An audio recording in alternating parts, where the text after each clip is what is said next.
Good morning. Good morning. I think my husband will attest to the fact that I love to travel. And I have been fortunate to have had opportunities to do some traveling over the years that was very meaningful.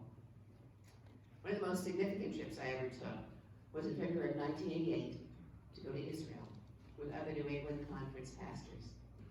In case you're a student of details, at that time I was a member of the main conference because we weren't yet the New England Conference.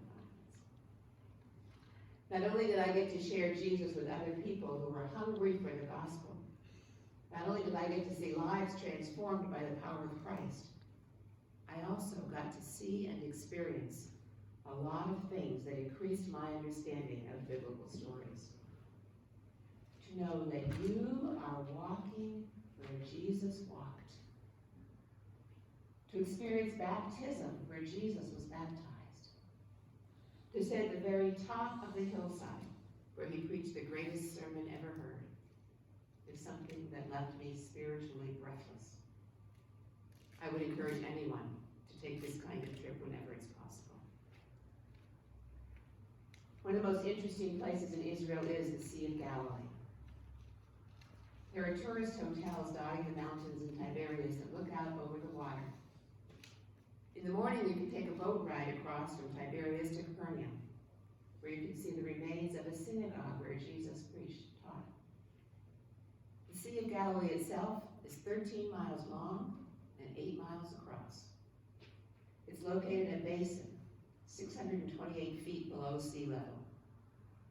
So it's one of the lowest points on Earth. It's surrounded by mountains that are filled with deep ravines. The southern end is a deep cliff-lined valley. Cool air from the Mediterranean Sea is drawn down through the narrow mountain passes as if through a funnel. And it collides with the hot, humid air that lies in the Sea of Galilee. When that happens, you get a storm.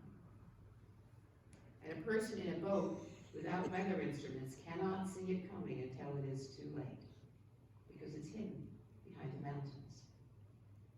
Imagine being there, right in the middle of that sea, halfway across the lake, without any warning, when literally almost in a matter of minutes, the sky goes black.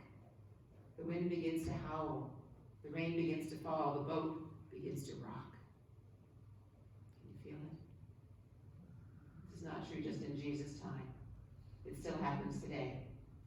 And without weather instruments, weather predictions, you can be surprised and even shocked when how quickly you can be taken by a storm on the Sea of Galilee. As a result, most first century fishermen stayed close to the shore, close to Capernaum. A small fishing boat would have been unprepared for that kind of storm. The disciples had shown some faith in Jesus by being willing to go across the lake at Jesus' request. But when the storm arose, they naturally became very frightened. Can you recognize that pattern in our lives? We cannot see what's ahead.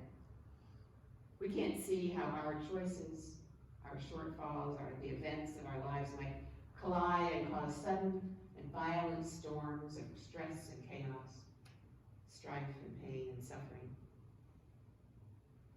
Bob and I were talking about the law of unintended consequences.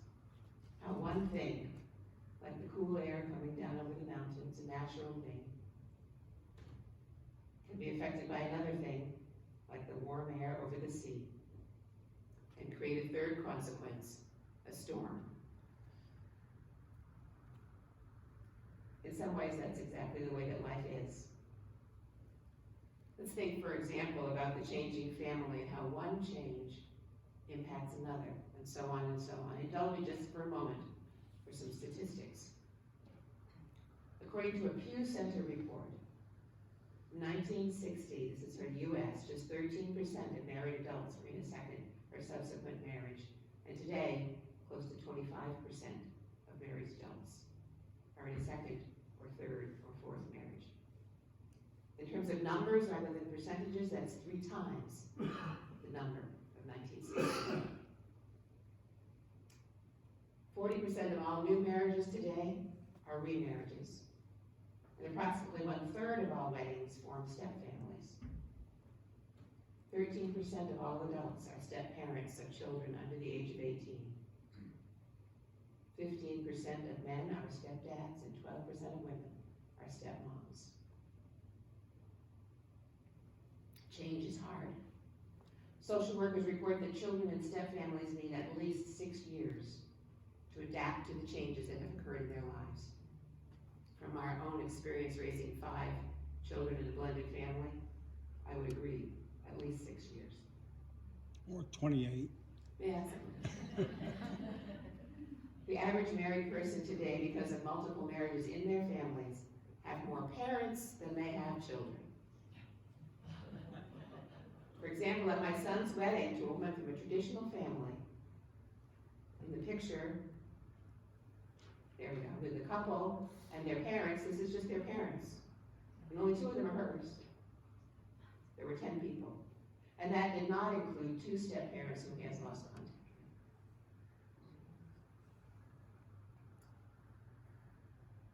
with. Another unintended consequence. For us in the church, it makes it difficult to know how to be God's church for the little ones. The children and young people in a world where every day things are changing. We are afloat on a troubled sea. And we too cry out for Jesus to wake up and save us. Not only do we struggle with all the unexpected changes around us, but we physically hurt. The pain deep inside that comes upon us in the dark of the night is fraught with worry, and our bodies respond. We are not immune to disease and pain. Each day may bring a diagnosis we do not want to hear. Members of this congregation have had a significant number of joint problems, even just in the 18 months that I've been here, a person with lots of joint issues herself. I know that Louise Hay, who's the author of You Can Heal Your Life, says, for example, that knee pain indicates a fear of stepping out. I don't know about that, but if there is any truth to that, then I believe that the willingness to take a risk with joint surgery and even joint replacement implies a willingness to change that attitude, to step out after all, and be willing to go forward. But the storms of life impact us, and we physically hurt, and we also emotionally hurt.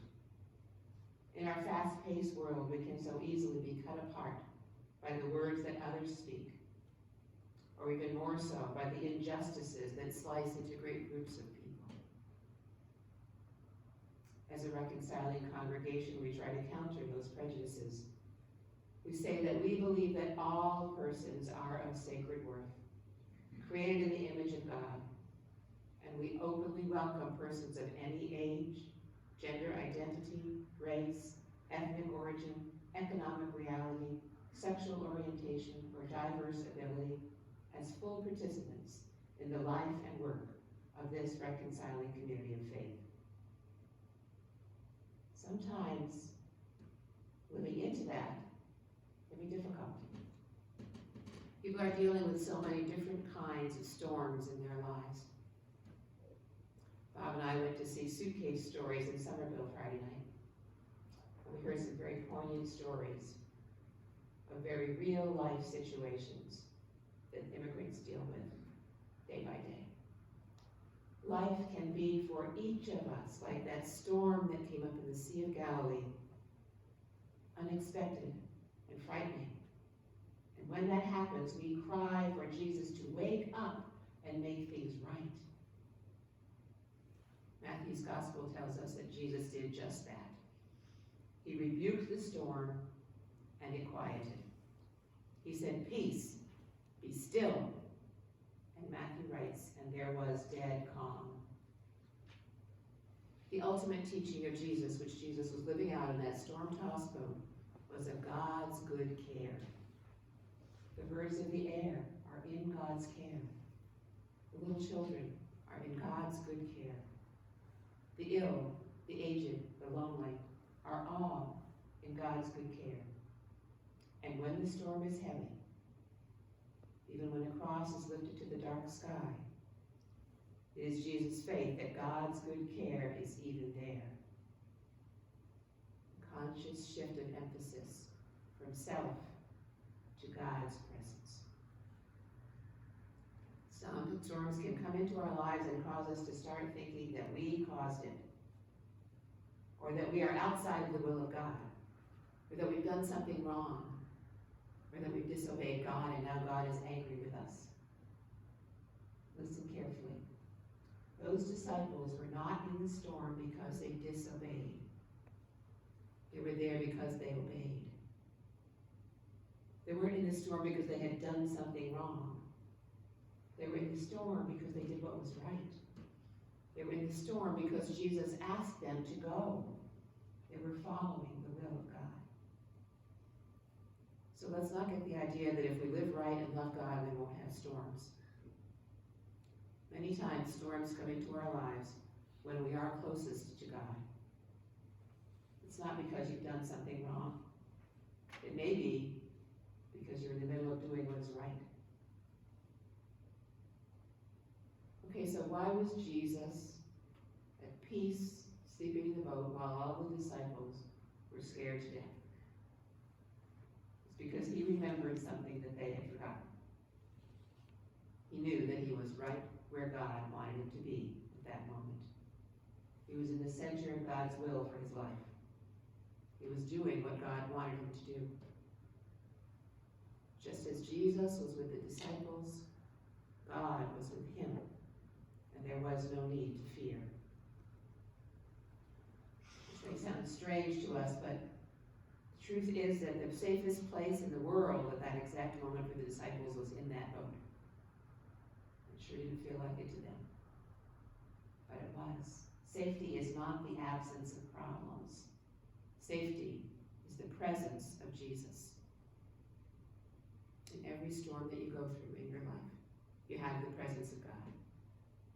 You may not always be aware of his presence, but he is there just the same. Jesus does not promise us calm seas, but he does promise to calm us in every sea.